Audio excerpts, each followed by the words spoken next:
Le Grand Dialogue. Le Grand Dialogue, l'émission de débat du studio Tamani sur votre radio. Le Grand Dialogue. En période de canicule, nous assistons à des coupures d'eau, une situation qui se corse d'année en année. Par exemple, selon des experts, Bamako a besoin de 383 957 mètres cubes d'eau par jour.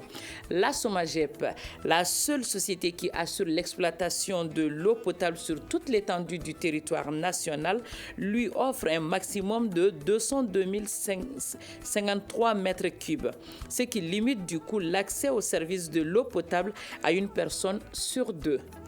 Depuis des jours, plusieurs zones du pays sont confrontées à une pénurie d'eau. Si dans certains endroits, l'eau n'est accessible que la nuit, dans d'autres localités, les bornes fontaines et les robinets sont à sec depuis des semaines. Que faut-il faire pour produire de l'eau de qualité? Quelles sont les contraintes? Ne peut-on pas prendre des mesures pour éviter des coupures trop fréquentes d'eau en période de chaleur? Y a-t-il une solution alternative? Studio Tamani pose le débat. Nos invités au nombre de 3 sont Dr Sidiba, maître de conférence en géologie et mines, Madame Salamata Diarra, présidente de la coalition pour l'accès à l'eau potable, l'hygiène et l'assainissement, CAEFA, elle est au téléphone, Monsieur Abdelwahab Diakité de l'Association des consommateurs du Mali, ASCOMA, il est également au téléphone. Je suis Mariam Maïga, bonsoir à toutes et à tous et bienvenue. Le Grand Dialogue. Avant de rentrer dans le vif de ce débat, écoutons ces réactions de la population qui s'insurge contre le manque d'eau.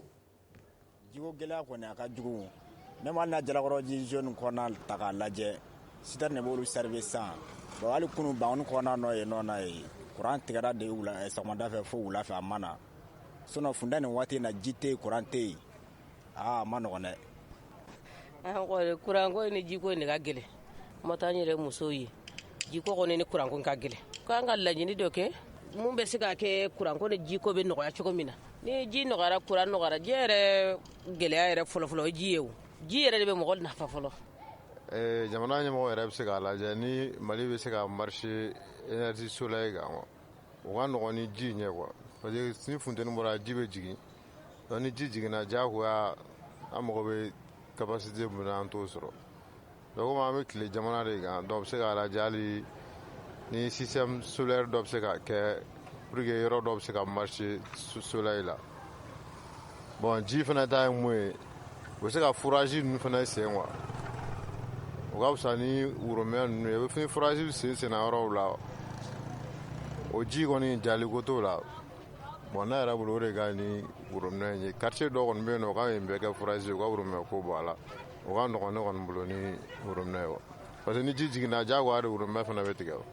Nous venons d'écouter ces réactions de population qui demandent d'autres alternatives pour avoir de l'eau. Certains demandent à ce qu'il y ait des forages.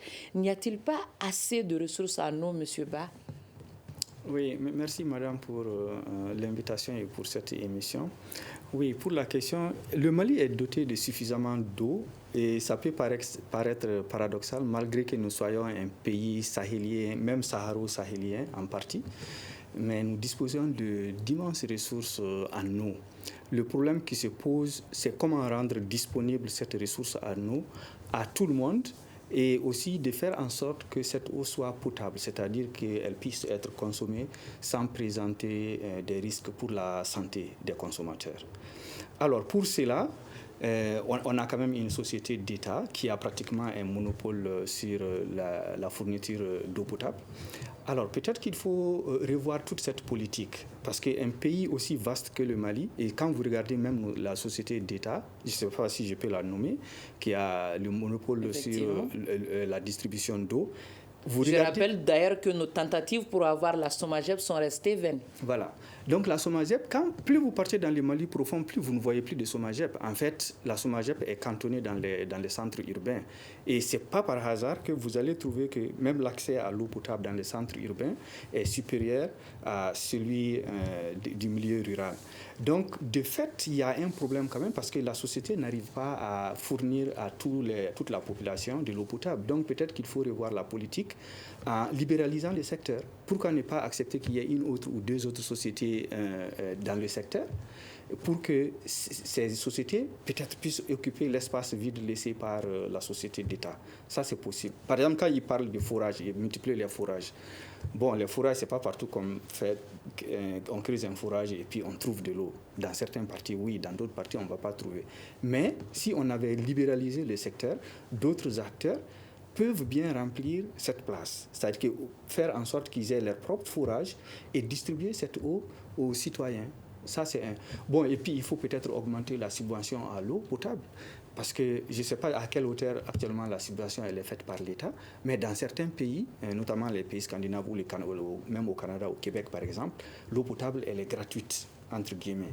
Parce que c'est l'État qui décide qu'aucun citoyen n'achète de l'eau. Donc on donne l'eau gratuitement, mais en fait c'est payé indirectement sur d'autres taxes. Donc en tout cas il faut revoir les mécanismes en place parce que tout le temps c'est comme ça, à chaque fois qu'on rentre dans la période de canicule, vous allez trouver qu'il y a un déficit en eau, il y a même une pénurie souvent, donc elle devient de fait chronique. Donc ça veut dire qu'il faut changer de paradigme et puis revoir les politiques en place pour que vous disiez tantôt qu'on a assez de ressources en eau. Quelles sont ces ressources-là? Mais regardez par exemple le fleuve Niger. À Bamako, ce n'est pas tout le monde qui a l'eau potable à la maison. Est-ce qu'il y a manque d'eau à Bamako? Le fleuve, là, nous tous, toute la population de Bamako peut aller puiser dans le fleuve. L'eau, là, ne va pas tarir. Donc ça veut dire qu'il y a suffisamment de ressources en eau ici. Quand vous partez au niveau de la partie ouest, vous avez le fleuve Sénégal. Et ça, c'est les deux plus grands fleuves en Afrique de l'Ouest qui arrosent plus le Mali que n'importe quel autre pays dans la sous-région. Est-ce que vous voyez? En plus de ça, quand vous partez plus au nord, là, on est dans ce qu'on appelle le système sédimentaire. C'est des grandes nappes fossiles qu'on a là-bas. C'est d'énormes quantités d'eau souterraine qui sont là-bas. Maintenant, l'accès à cette eau est très difficile parce que ça requiert des technologies avancées. Parce que pour forer dans un endroit où l'eau est à plus de 200 mètres de profondeur, c'est compliqué quand même. Donc voilà, ce n'est pas les ressources qui manquent honnêtement au Mali, mais c'est plutôt comment mobiliser cette ressource, comment capter la ressource et puis dans certains cas la traiter. Parce que si c'est l'eau de surface, là les traitements ça coûte cher. C'est le cas à Bamako par exemple. Vous avez vu qu'avec la station de pompage de Djikoroni, vite on a dépassé la demande en eau, de satisfaire la demande en eau, on a créé Kabala. Mais même là encore le problème n'est pas résolu. Et même quand Kabala va atteindre sa capacité maximale de production, on sera en déficit d'approvisionnement en eau des populations de la ville de Bamako. Donc ça coûte cher de traiter de l'eau.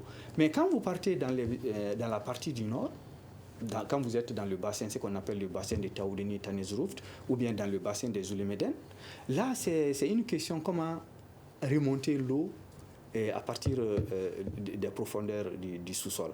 Et ça coûte cher aussi en termes d'équipement, de forage et puis d'équipement. Bon, là-bas, on a suffisamment de soleil. Là aussi, dans les interventions, vous avez vu, quelqu'un a dit qu'il faut peut-être aller vers le solaire.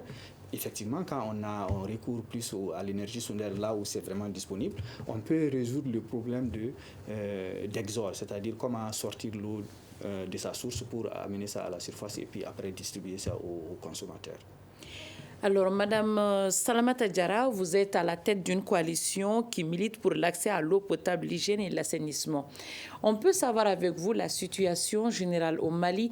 Quel est le pourcentage de population qui a aujourd'hui accès à l'eau et dans quel milieu, semi-urbain, urbain ou rural?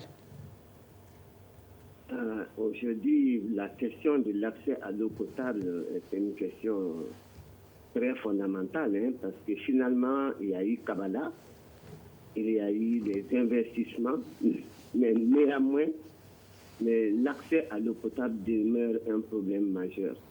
La SOMAGEP et la SOMACEP sont là pour que les gens puissent avoir l'eau. On ne comprend pas très bien ce qui se passe pour que les gens soient toujours dans cette situation de pénurie d'eau.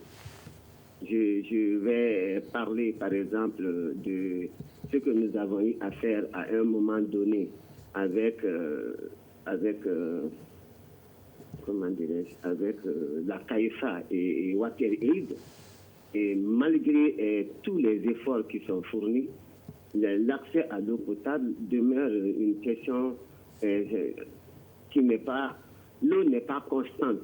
Il y a des coupures intempestives, il y a des coupures intempestives, les gens n'ont pas droit à l'eau, n'ont pas accès à l'eau. Je parle par exemple du cas de Sabalibougou, où nous avons eu, qui est un quartier de la commune 5, et on a eu à voir que à ce niveau-là, le sol est rocailleux. Il est rocailleux de telle sorte que pour avoir l'accès à l'eau potable, les gens ont des tas de difficultés. Nous avons fait un plaidoyer très fort sur la question il y a moins d'1 an pour que la donne puisse changer. Mais la situation demeure préoccupante. Les gens n'ont pas accès à l'eau. Malgré tout, la SOMAGEP, la SOMAPEP n'arrive pas. Kabbalah n'a pas répondu aux attentes et les gens sont toujours dans les mêmes difficultés.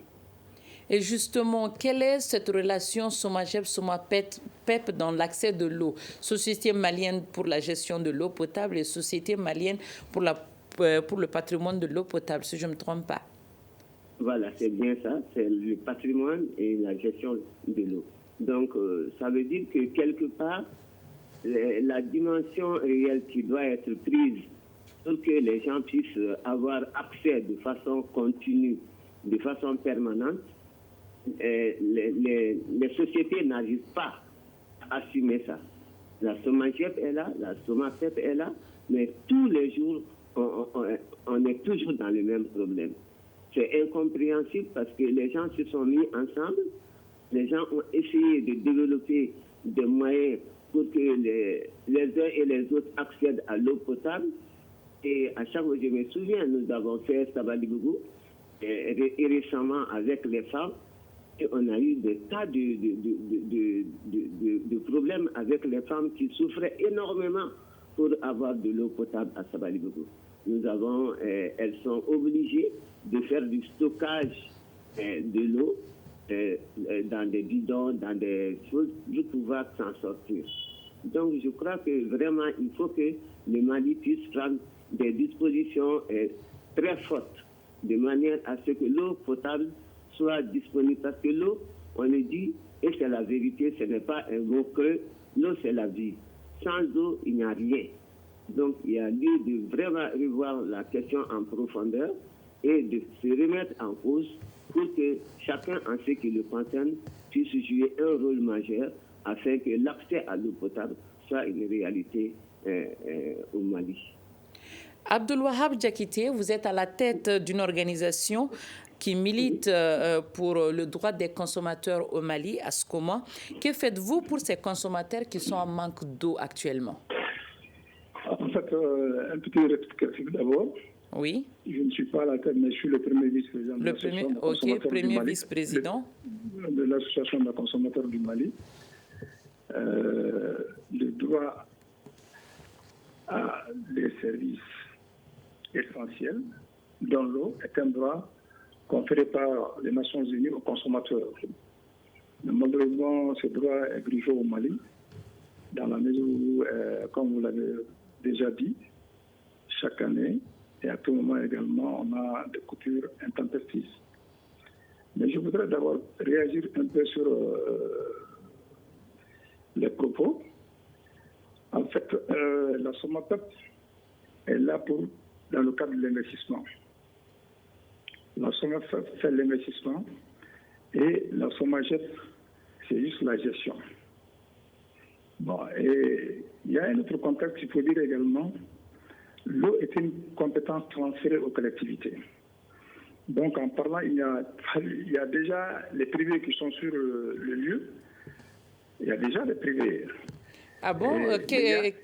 Qui sont ces privés-là qui sont dans ce secteur-là? Non, les privés, bon, au niveau des collectivités rurales, là, il n'y a que les privés. Hein. Toutes les zones qui sont hors de concession de la SOMAGEP sont occupés par des privés. Même partez un peu, même pas juste allez-y voir un peu à Mouribabougou. C'est un privé qui est en train d'apprivoiser les populations. Donc moi je pense bien que ce qui se pose, ça y est, le problème qui se pose au niveau, comme le docteur l'a dit, on a de l'eau suffisamment, mais comment faire pour réellement rendre accessible cette eau-là aux populations? Et c'est ce qui est la question fondamentale. On a eu à faire des réformes sinon dans le temps, c'était l'énergie du Mali. Mais l'eau et l'énergie étaient rattachées. Mais avec la réforme, on a fait l'électricité identité à part et on a fait de l'eau deux entités. On a créé deux entités.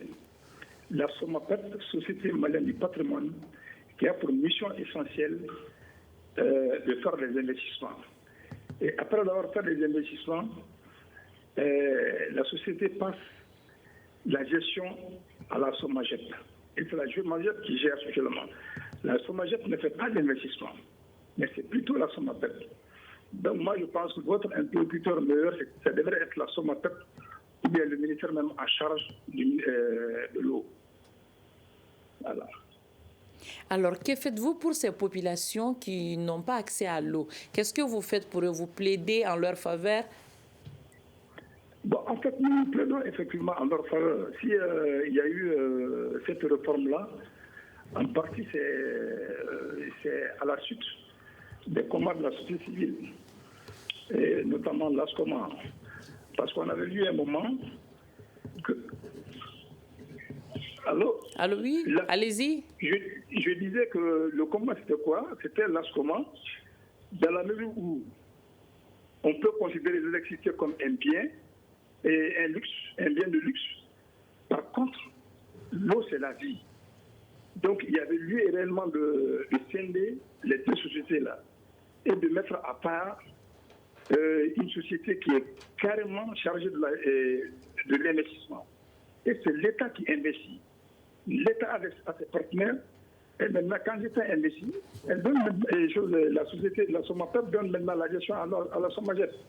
Donc, c'était ça notre combat.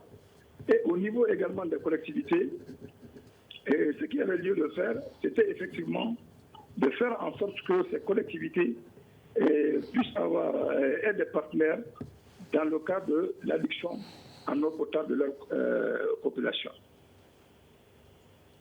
Docteur Ba, je viens vers vous. Qu'est-ce qui fait qu'au regard de tout ce que nous venons d'entendre, qu'est-ce qui fait que l'accès à l'eau est difficile dans certaines zones du pays? Ok. Avant d'arriver à cette question, j'aimerais juste rajouter, il y a une question que vous avez demandé, c'est-à-dire le taux d'accès à l'eau potable. C'est-à-dire pour le Mali, d'après les statistiques que j'ai, le milieu urbain est à 76%, et au milieu rural, on est à un peu moins de 66%, et puis pour la moyenne nationale, on est autour de 68,8%. Ça, c'est les statistiques officielles qu'on retrouve. Voilà. Maintenant, alors, qu'est-ce qui fait que cet accès est difficile dans certaines zones? Alors, pourquoi est-ce que l'accès à l'eau est difficile dans certaines zones? Ça, c'est la nature même. C'est-à-dire que la ressource en eau, elle n'est pas disponible à la même quantité et à la même qualité partout dans le pays, et à travers le monde, c'est comme ça. Les hommes ne se sont pas toujours installés seulement que là où l'accès à l'eau, elle est facile. Donc, il y a ça. Quand vous prenez, par exemple, le plateau d'Ogon, c'est sûr que l'accès à l'eau là-bas n'est pas facile. Mais ça, c'est le contexte géologique et puis même physique, simplement, qui fait ça. Alors, mais ça, ce n'est pas des excuses pour que dans un pays, les citoyens n'aient pas accès à l'eau. L'eau, ça coûte cher, je l'avais dit tantôt, ça coûte cher de traiter de l'eau. Et puis, ça demande des compétences aussi. L'eau, c'est vrai que c'est une ressource qui paraît un peu banale, mais ce n'est pas n'importe qui peut assainir l'eau. Hein. Ça demande non seulement des compétences, des compétences et des connaissances sur la ressource en question, et aussi pour la rendre potable, ça coûte cher parce que souvent ça demande des produits chimiques ou bien des techniques physiques qui demandent des investissements énormes. Alors, pourquoi la question c'est pourquoi est-ce que depuis les indépendances, on n'arrive pas à avoir une couverture d'accès à l'eau potable qui soit au moins 80%. Parce que quand on atteint les 80% pour tout le monde, et je ne parle pas ici du milieu rural versus milieu urbain, mais pour tout le monde au moins, là on peut être un peu satisfait. Mais on est vraiment satisfait quand on atteint presque les 100%. Alors, je pense que ça, c'est juste une question de politique. Et je dirais même de volonté politique. Parce que quand on regarde là où souvent les gaspillages qui sont faits dans certains endroits, sans vouloir même jeter l'anathème à aucune structure, hein, vous partez dans nos services publics. Souvent, vous allez trouver que l'eau, il y a des robinets qui ne se ferment jamais. Dans la même ville, à Bamako ici.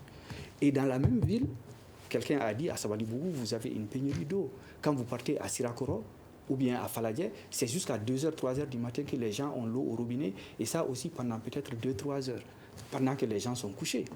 Voilà. Donc ça, il y a quand même à revoir les politiques au niveau du gouvernement. Parce que la gestion rationnelle d'une ressource qui est indispensable pour tout le monde et à laquelle tout le monde n'a pas accès ne peut pas se faire seulement dans le laisser-aller. Donc il faut vraiment encadrer ça. Il y a suffisamment de... Vous savez que même la quantité d'eau potable produite par la SOMAPEP, SOMAGEP, si vous les mettez ensemble, que ce soit l'investissement et puis la gestion, vous allez vous rendre compte que ça ne va pas faire 80%. C'est-à-dire que 80% de l'eau qui est produite n'est pas arrivée chez les consommateurs. Il y a une bonne partie qui est perdue dans le réseau, justement à cause souvent des mauvais comportements et puis du laxisme même de l'État. Vous partez dans les services publics, souvent vous allez voir qu'il y a des banarets où il y a un raccord d'eau qui est là, l'eau coule et ça ne dérange personne. Alors que à chaque fois que quelqu'un ouvre son robinet, ça veut dire qu'il est en train d'aspirer la quantité d'eau mise dans le réseau chez lui. Donc, pendant ce temps, il y a certains qui ne peuvent pas avoir de l'eau parce que lui, il a l'eau. Est-ce que vous voyez? Alors que si lui, il libère l'eau, parce qu'il n'en a pas besoin, au lieu de laisser l'eau couler comme ça, quelqu'un d'autre va avoir l'eau au bout du robinet. Donc ça, c'est des mesures qui sont souvent banales, qui peuvent être mises en place, et on peut le faire juste par la sensibilisation et par l'éducation. Bon, évidemment, il faut aussi donner la priorité, parce que nous sommes un pays sahélien, il fait très chaud. Souvent, vous voyez, ce n'est pas parce que c'est tout soudain que quand on rentre au mois de mai, ou bien avril, mai, juin, que Mais c'est la chaleur. Généralement, avril, mai, juin, il y a coupure d'eau. Oui, parce qu'en ce moment, la demande est très forte. Parce qu'à cause de la déshydratation élevée, les gens ont besoin de boire beaucoup plus d'eau, les gens ont besoin de se laver plus fréquemment. Donc, tout ce qui entraîne une consommation d'eau devient élevé. Donc, dans ce contexte, on ne peut pas à chaque fois croiser les bras et puis attendre au mois d'avril, mai, juin pour dire qu'il y a pénurie d'eau, on se lève, on fait des marches, on fait des cas. Ce n'est pas ça la solution. Vous allez voir, même ceux qui marchent pour se plaindre ou bien ceux qui tout le temps sont en train d'accuser la société publique, vous allez voir quand le mois de juin va arriver, le mois de juillet arrive, il y a suffisamment d'eau là. C'est comme s'ils n'ont jamais existé, ils disparaissent. Est-ce que vous voyez? C'est quand le problème se pose, encore les gens se lèvent. Donc tout ça dénote d'un certain manque de constance et puis même de vision, on peut le dire. J'en viens à cette question, on pourra la poser au vice-président de l'Association des consommateurs du Mali. Monsieur Diakité, Dr Bass soulevait tout à l'heure que c'est quand le problème est fini, juin, juillet, il y a durant l'hivernage, quand il y a suffisamment d'eau, on voit qu'il y a moins d'actions pour prévenir qu'il risque d'avoir pénurie d'eau la prochaine fois. Qu'est-ce que vous faites dans ce cas-là? Est-ce vrai qu'en période de canicule, vous vous levez, vous dénoncez après, silence à radio? Non, nous ne sommes pas une association populiste. Je dis, nous ne sommes pas une association populiste. Et tout ce qu'on nous reproche, c'est que nos actions ne sont pas visibles.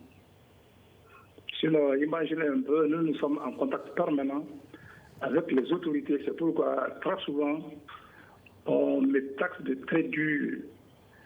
mots très durs vis-à-vis des autorités. Parce que même le jour, je disais, c'était un manque de vision. Et je parlais même de mépris de la part des autorités vis-à-vis des populations. Alors, vous êtes en contact avec les autorités, vous expliquez tantôt la relation SOMAGEP, SOMAPEP. Et qu'est-ce qui explique aujourd'hui les retards accusés dans la réalisation des travaux pour la fourniture d'eau, comme la réalisation de la centrale de Kabala? Moi, je vous dis tout simplement que Oui. une association de consommateurs a pour mission l'interpellation, la dénonciation et les harcèlements. Et cette dénonciation, vous faites à tout moment ou quand... Attendez-moi, madame. Nous le faisons à tout moment. Quand je parle là, je suis en train de vous dire ce qui existe au niveau de l'eau au Mali. Okay. Voilà. Non, je suis en train de vous dire le problème de l'eau au Mali. Oui, vous prenez tout de suite Kabbalah. Pour que l'État malien puisse faire la mobilisation des fonds, c'est que nous, as population et nous, as consommateurs, nous avons accepté l'augmentation en 2012. Mais que les historiens n'en parlent pas. Parce que c'était la condition sine qua non pour la mobilisation des fonds de Kabbalah. Et comment cette augmentation a eu lieu, on a diminué la tranche sociale de 20 à 10. Avant 2012, c'était 20 mètres cubes la tranche sociale. Mais pour permettre à la mobilisation des fonds, les consommateurs maliens ont accepté la diminution de la tranche sociale. Donc, ce qui constitue une augmentation. Pour vous dire que nous ne faisons pas, nous ne sommes pas des populistes qui crient à tout moment. Mais si on a un problème, c'est qu'il y a un déficit communicationnel par rapport à tout ce que nous faisons. Et c'est en cela, d'ailleurs, chaque fois que je suis sur le plateau de Tamani, je le salue par rapport aux actions, par rapport aux actions qu'il mène dans le cadre de l'amélioration des vies des populations. Parce que chaque fois qu'il y a des problèmes, c'est Sidio Tamani qui nous appelle et qui nous donne la possibilité de dire exactement ce que nous avons fait comme proposition à l'endroit des plus hautes autorités de notre pays. Donc, non, sinon, nous leur disons à tout moment le problème qu'il y a. Voilà. Nous venons d'entendre dans les différentes interventions que la SOMAGEP ne couvre pas totalement le territoire national. Salimata Diarra, Salimata, vous êtes la présidente d'une coalition pour l'accès à l'eau et à l'assainissement. Quels sont les territoires, les parties dans votre... Est-ce que dans vos études, vous pouvez nous dire les parties du pays qui sont couvertes par la SOMAGEP? La SOMAGEP, il faut dire la SOMAGEP, normalement, c'est l'ensemble normalement que la SOMAGEP doit couvrir. L'ensemble normalement. La SOMAGEP est là pour la distribution, l'accès. Là où il n'y a pas... On doit créer les moyens, les systèmes d'accès à l'eau potable à travers, comment dirais-je, les pompes, les systèmes de pompes qui puissent permettre aux gens d'avoir accès à l'eau potable. Mais la difficulté est liée au fait que le système, je ne sais pas pourquoi ça ne fonctionne pas. Je reviens sur Sabalibou, sur laquelle nous avons travaillé récemment. C'est une zone rocailleuse de telle sorte que les gens, pour avoir l'eau potable, c'est la croix et la bannière. Et quand la zone est rocailleuse, l'accès, le travail pour aller à parvenir à avoir l'eau potable est très très difficile à assurer. Donc ce n'est pas du tout... Donc il faut de gros moyens en fait pour dire la vérité. Il faut mettre de gros moyens pour faire en sorte que les gens puissent... le pays doit mettre le paquet sur la question de l'accès parce que comme on l'a dit, l'eau c'est la vie. Sans eau, il n'y a rien. Alors, Madame Ouattara, quelles peuvent être les alternatives alors pour avoir l'eau potable? Madame Diarra, vous êtes avec nous? Oui, je suis avec vous. Quelles peuvent être les alternatives aujourd'hui pour avoir l'eau potable à Bamako? C'est les forages. Il faut multiplier les forages. Il faut faire en sorte que les forages puissent combler les insuffisances autant que faire se peut. Parce que la SOMAGEP, en tant que telle, n'est pas à même de le faire. Donc, il faut absolument trouver les voies et moyens pour qu'il y ait des forages à tous les niveaux difficiles pour que les gens aient accès à l'eau potable autant que faire se peut, parce que c'est un des premiers droits du consommateur. Il nous faut aller vers ça. Docteur Sidiba, partagez-vous cette solution prônée par Salimata Ouattara, les forages? Non, je ne la partage pas du tout. Je comprends aussi qu'elle n'est pas spécialiste de ce domaine-là. C'est-à-dire que ce n'est pas parce qu'un endroit est rocailleux qu'on ne peut pas avoir de l'eau là-bas. Non, c'est pas ça. C'est le contexte géologique qui détermine est-ce qu'on a l'eau ou pas. Dans un contexte géologique, même si à la surface on a des roches dures, ça se peut qu'on ait suffisamment de l'eau en profondeur. Tout comme vous pouvez être dans un contexte aussi où ce n'est pas du tout rocailleux en surface, mais quand vous faites un forage, vous allez tomber sur des forages, ce qu'on appelle les forages négatifs. Alors, les forages, justement, il y a une grande inquiétude par rapport à ça, parce que vous allez remarquer que avec, bien sûr, la multiplication des sociétés de forage d'eau, pratiquement en tout cas, tous ceux qui ont les moyens sont en train de forer à Bamako. Et vous savez que Bamako est sur un substrat rocheux où ce n'est pas des nappes, ce qu'on appelle les nappes continues. C'est-à-dire que quand vous partez en profondeur, ce n'est pas comme lorsque vous êtes dans le bassin de Taoudeni ou de Tanizourouf dont j'évoquais, vous avez comme une nappe continue sur plusieurs milliers de mètres ou bien plusieurs dizaines de kilomètres. Ce n'est pas comme ça. Bamako, c'est des zones de fractures et de fissures. C'est là où vous allez avoir des poches d'eau. C'est pourquoi d'ailleurs certains, vous allez voir, ils vont faire des forages, mais ils n'ont pas suffisamment d'eau. Parce que peut-être qu'ils sont juste en train de capter l'eau en surface, ce qu'on appelle la nappe phréatique. Mais l'eau, pour assurer la consommation de façon permanente, il faut faire de la géophysique et savoir est-ce que la fracture elle est bien grande, elle est suffisamment grande pour emmagasiner suffisamment d'eau sur laquelle on peut reposer pour longtemps. Ce n'est pas ça la solution pour Bamako. Je comprends qu'elle prend le cas de Katibougou pour illustrer la situation à Bamako. Alors, et puis il y a un autre problème pour Bamako. Puisque tout le monde est en train de forer maintenant aux alentours, de plus en plus, on sait que c'est connu avec les changements climatiques, que de plus en plus, le niveau de des nappes est en train de baisser partout dans le Sahel. Et ça, c'est de façon très graduelle, sur plusieurs années. Alors, en plus de ça, le fait que tout le monde est en train de faire des forages et pomper, donc ça veut dire qu'il y a une concurrence forte. Il y a une forte pression sur la ressource. De plus en plus, il va falloir aller en profondeur pour trouver de l'eau. Et malheureusement, à Bamako, plus vous allez en profondeur, moins vous avez la garantie que vous avez de l'eau. En tout cas, quand vous dépassez un certain niveau, parce que Bamako repose sur un substrat rocheux. Voilà, ça c'est ce que je voulais dire. Mais la solution, c'est quoi? Il faut une priorisation du secteur. Et puis, regardez même, vous allez trouver toujours qu'on met le ministère en charge de l'eau, c'est toujours le ministère de l'énergie et de l'eau. On a toujours attaché ça à l'énergie, mais ça c'est historique. Hein. Je pense qu'on doit même sortir de ça, parce qu'actuellement, l'énergie n'a pas tellement à voir avec l'eau en termes de politique publique à mettre en place. Est-ce que vous voyez? Tout ce qu'il faut faire, c'est donner une très grande priorité à l'eau, comme le disait M. Diakité, savoir que l'eau, c'est une ressource indispensable pour tout le monde et tout le monde en a besoin à tout moment. Donc, on veut que dans le pays, pour des régions d'équité et même d'humanisme, que tout le monde ait accès à l'eau potable. Parce qu'on a souscrit à ça. Quand vous prenez, par exemple, l'ODD, les objectifs de développement durable, l'ODD 6.1, qu'est-ce qu'on dit? D'ici 2030, il faut un accès universel à l'eau potable pour tous, et à un coût abordable. Donc, si vous souscrivez à des telles politiques, à des agendas comme ça au niveau mondial, il faut bien que vous mettez les moyens qu'il faut pour atteindre. Parce que c'est bien beau de dire qu'on a souscrit à ça, mais pertinemment, vous ne mettez pas les moyens pour atteindre l'objectif. Ça devient comme, il dit le mot populisme, ça devient comme du populisme, au fait. Donc, il faut que l'État mette beaucoup plus de ressources dans l'accès à l'eau potable. Et je dis à Bamako, le fleuve Niger nous offre la possibilité de traiter cette eau et que tout le monde puisse avoir cette eau. Mais la réalité, quand même, il faut le reconnaître, c'est que l'eau, ce n'est pas même le traitement, ce n'est pas ça qui coûte trop cher, c'est la distribution. Il faut mettre des canalisations pour que ces canaux arrivent chez tout le monde. Ça coûte très cher. Et quand vous regardez certaines de ces canalisations, on ne les produit même pas sur place. On est obligé d'importer tous ces équipements-là. Donc ça coûte très cher.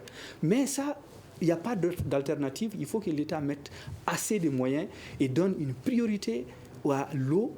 Et j'ajouterais même l'assainissement parce que les deux vont ensemble. Parce que vous avez beau avoir de l'eau potable, si la ville continue d'être, une poubelle à ciel ouvert, évidemment, cette eau sera recontaminée.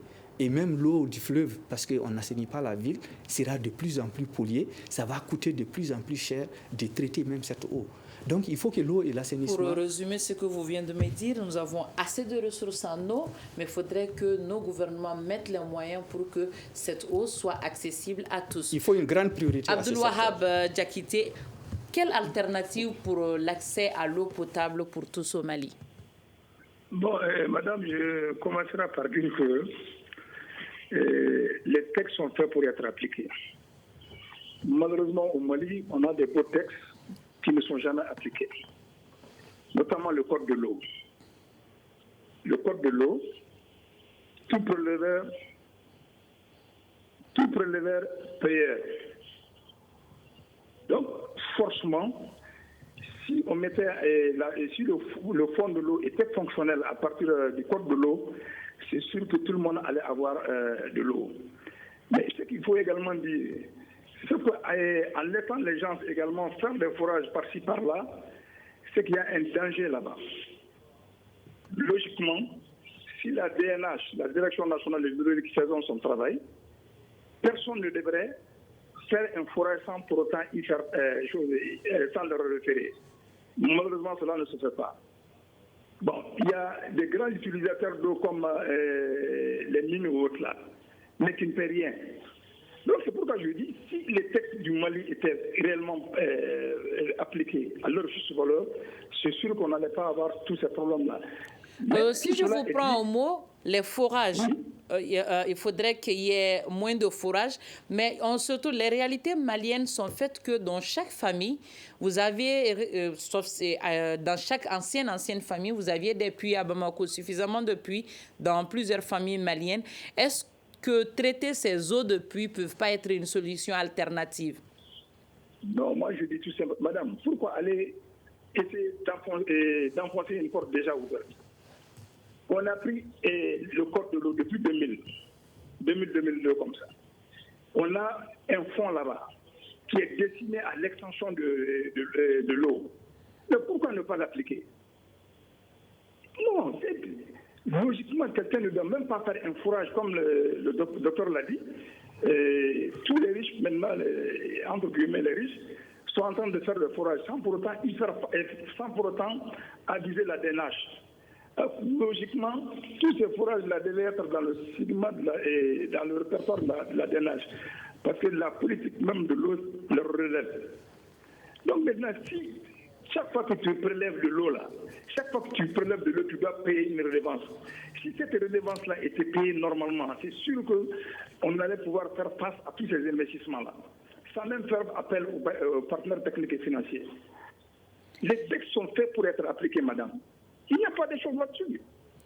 Les textes sont faits pour être appliqués. Salimata Diarra, est-ce que privatiser la SOMAGEP, comme soulevait Dr Ba en disant qu'il faut créer d'autres acteurs, moi je dirais privatiser la SOMAGEP pourrait être la solution pour qu'il y ait accès à l'eau à tous? Et moi je crois qu'avec tout ce qu'on a vu comme insuffisance jusqu'à maintenant, depuis que les deux sociétés existent, il y a lieu de revoir notre stratégie pour que nous puissions vraiment sortir, parce que c'est un mot qu'on dit banalement comme ça, l'eau c'est la vie, mais c'est la réalité. Moi je vais vous dire une chose, vous allez dans les ministères, vous rentrez dans les toilettes, vous voyez que l'eau coule à flot. Les chasses d'eau ne fonctionnent pas. Les robinets sont mal fermés. On vit ça dans les ministères parce que c'est gratuit. C'est l'État qui paye, donc personne ne prête attention. C'est des comportements comme ça qu'il faut revoir. Il faut faire en sorte que les mesures soient prises pour que les gens comprennent que la question de l'eau est une question fondamentale et que nous devons tout faire pour que l'accès soit universel à tous les niveaux où que l'on se trouve. Donc, je parle, les ministères, moi, je vais là-bas, on est étonné de voir l'état des lieux. L'eau coule par terre, les chasses d'eau ne ferment pas. Donc, il faut absolument que les gens prennent conscience de tout ça et qu'on prenne des dispositions pour que le système soit plus économique afin que l'accès soit de plus en plus fort pour les uns et les autres. Monsieur Ba, tantôt dans la réaction au début, on parlait des forages, l'installation des forages qui pourrait être une solution à ce manque d'eau. Mais est-ce que dès qu'on a un forage aujourd'hui, l'eau est-elle potable? Alors, ça dépend de là où vous tirez l'eau de votre forage. Parce qu'il y a aussi, le secteur, il y a un peu d'anarchie là-dedans. Ah bon? Et oui, les forêts, il y a, je ne dis pas toutes les sociétés de forage, mais il y a des sociétés de forage qui trompent aussi les clients. C'est-à-dire, qu'est-ce qu'ils font? Parce qu'on sait qu'il y a la nappe phréatique et puis la nappe profonde. La nappe phréatique, c'est la nappe qui est en surface, et ça, c'est les eaux de pluie, et très souvent, elle est contaminée. À Bamako, la nappe phréatique, les études ont été faites, elle est systématiquement contaminée pratiquement dans tous les quartiers. Mais dans certains cas, la nappe phréatique, elle est un peu profonde, elle peut aller jusqu'à 30 mètres de profondeur. Donc, ils viennent, ils forent, et puis ils vous sortent de l'eau, vous êtes content, et puis... Donc, dans ces cas-là, l'eau n'est pas forcément potable si c'est dans la nappe phréatique. Mais quand vous êtes dans la nappe profonde, les chances sont énormes que cette eau ne soit pas du tout contaminée.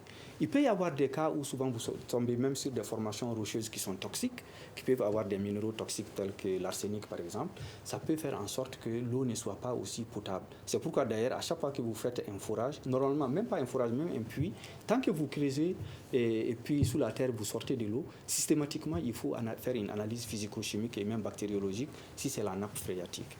Donc, mais seulement il y a quelque chose que je voudrais ajouter sur ce problème de forage aussi.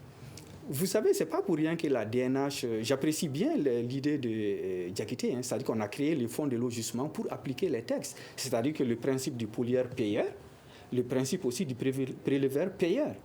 Mais pourquoi souvent ce n'est pas appliqué par l'État? L'État ne peut pas le faire parce que justement, des quartiers qui sont pratiquement au cœur de la ville, l'État est incapable pendant des années de leur donner de l'eau potable. Prenez des gens qui sont à Faladje. Aujourd'hui, Faladje se trouve pratiquement au cœur de Bamako. Si l'État est incapable de donner à des citoyens de l'eau potable à Faladje, est-ce que l'État est capable de venir empêcher aux gens de faire les forages pour se donner eux-mêmes de l'eau, une ressource indispensable pour la vie? Donc cela veut dire que pour faire un forage, c'est réglementé. Normalement, c'est réglementé. Parce que faire un forage, c'est comme faire une mine. Les ressources sont publiques. L'eau sous terre, là, ça n'appartient pas à quelqu'un. Même si vous pouvez prétendre que le terrain, sur la parcelle sur laquelle vous avez construit, ça vous appartient. Donc, tout ce qu'il y a en dessous, ça vous appartient. Mais sauf que l'eau, c'est une ressource qui coule. Elle n'est pas stagnante. Donc, c'est une ressource publique. Et d'ailleurs, c'est pourquoi il a fait mention du code de l'eau. C'est pourquoi dans le code de l'eau, c'est prévu le principe du préleveur-payeur. Donc, normalement, dans certains pays organisés, pour que tu puisses avoir même le permis de forer, il faut que tu payes déjà quelque chose. Et puis, il faut que... Il y a toute l'administration doit intervenir, l'urbanisme, les domaines, parce que c'est des ressources publiques. Ça appartient à tout le pays. L'eau, ça n'appartient pas à quelqu'un. Mais regardez, même le fleuve Niger est en train d'être privatisé.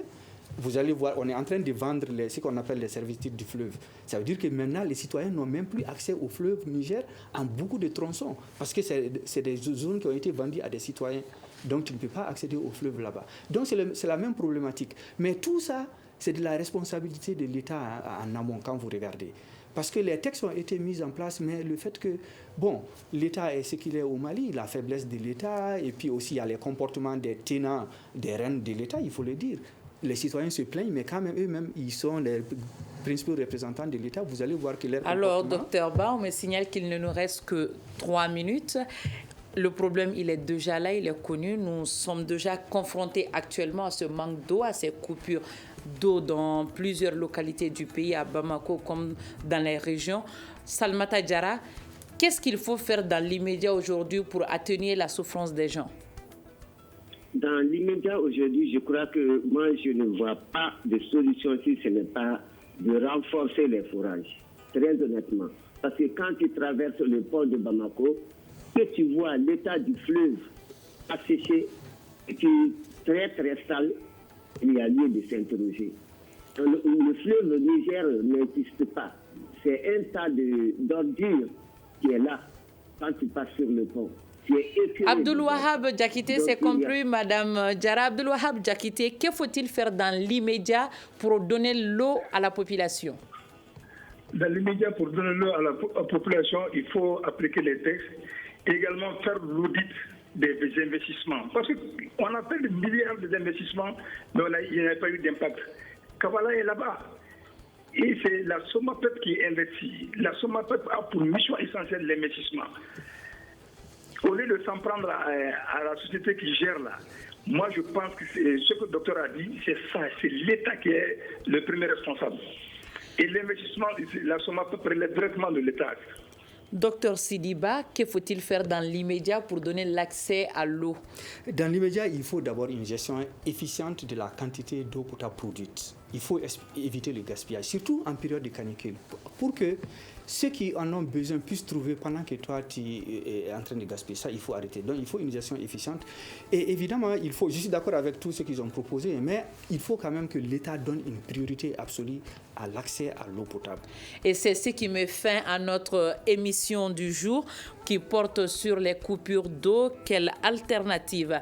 Nos invités au nombre de 3 étaient Abdulwahab Diakité de l'Association des consommateurs du Mali, ASCOMA, Madame Salamata Diarra, présidente de la Coalition pour l'accès à l'eau potable, l'hygiène et l'assainissement, CAEFA, et Dr Sidiba, maître de conférence en géologie et mines. Je rappelle que nos tentatives pour avoir la SOMAGEP, la Société malienne de gestion de l'eau potable, sont restées vaines. Mise en onde, Mamadou Ouattara, à la régie vidéo Gagny Kanté. Merci à toutes et à tous et excellente soirée. Le Grand Dialogue. Le Grand Dialogue, l'émission des débats du studio Tamani sur votre radio.